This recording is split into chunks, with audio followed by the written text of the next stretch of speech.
When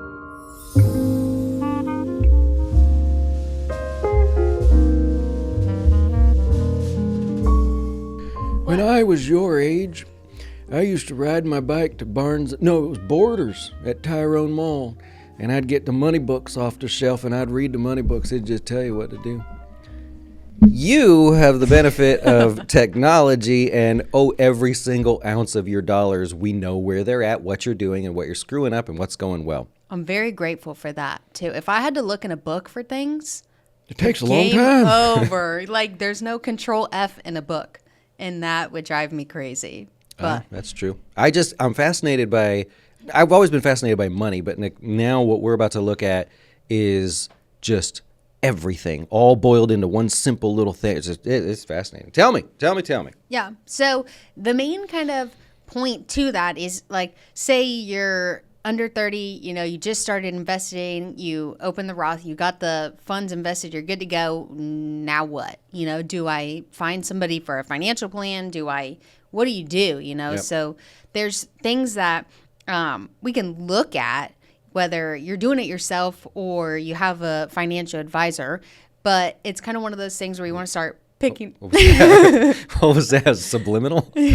Okay. I have to, you should. Girls got to market, you know what I mean? I was talking. You're interrupting me now. But as you can see, there's kind of some things that you want to look at where it's, your debt to equity ratios, like things like how much money are you making, how much do you have in debt, what's your liquidity, how long could you survive with just the money you have. So this kind of shows us everything at once, but if you're more of that DIY person, there's little things like that you want to look into. Let's give an example. So in this example, I see a very young person. They have a net worth that they're starting to build here. And household income, $60,000, annual spending, $9,600, down at the bottom there. And I see, because of that, they have a high savings rate. So in this case, my first question would be, are we accounting for all the spending? Yeah. Or maybe they live at home still, right? For God's sakes. And they are able to save more. In this economy? You want me to move out? So maybe they have a high savings rate because they're still living at home or going to school, finishing things up there. But something like that. That's a great, simple way to explain this. Is like, that doesn't seem right to me. So we're going to hone in on that. Tell me about your savings rate. Yeah. You don't expect, I would think, in this case, you don't expect someone who's younger to have a high retirement score because they're just starting, right? We're trying to get the rest of their dough straight so that they can save for retirement. This is really cool. I love it. Yeah, I think that's kind of the one thing that I like to tell my younger clients there is like, we'll get to the retirement planning, especially you're 18, 19, 20. Yes, it's exciting. You're investing, you're doing it. But like, we want to make sure your financial health in this very moment is set, so whether there's debt or should you be investing all of your savings or how is that being allocated? Yep. So that's, obviously retirement is very important and does come shortly after, but the current standing is going to be our best kind of gauge on, okay, well, what does your financial health, your picture look like? Yep. So that's the goal being so that you see the net worth up there in the top, that it's not negative, right? Or if it is because of school or whatever you did, then let's figure out what we got to do to get there. So putting all those pieces together in the most efficient way so you don't have to guess if my dollar goes here, is that the best place for it to go or what should I do? Fascinating. Yeah. Fascinating. Definitely. And then you get to,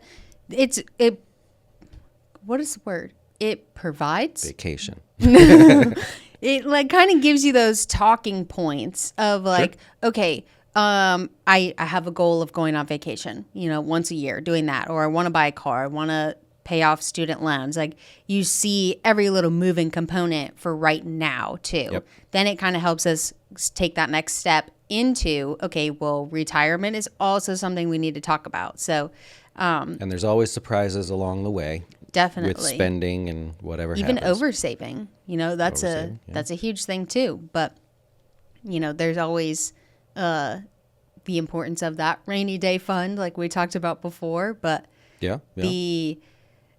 I think it's just cool to see every single little thing in one spot and then know, like, okay, this is what we need to do and this is what we need to tackle next. And then, if your annual spending is $9,600 and by chance you get an oil change or something and it costs more money, you just simply change it. That was crazy. She got her first shock into the world of oil changes. Not that you haven't, it's like done it before, but the prices have gone up apparently. Well, when you would just go buy the stuff and somebody else would do it, you just don't look into that. But I don't play into the self-pity of, I'll never be able to buy a house. I'll never be able to retire. Anything's possible. You can make a change just like that. But wow. Well, an oil change trying to hold somebody back over here. Like, you got to take out a second mortgage to get an oil change? I'm like, wow.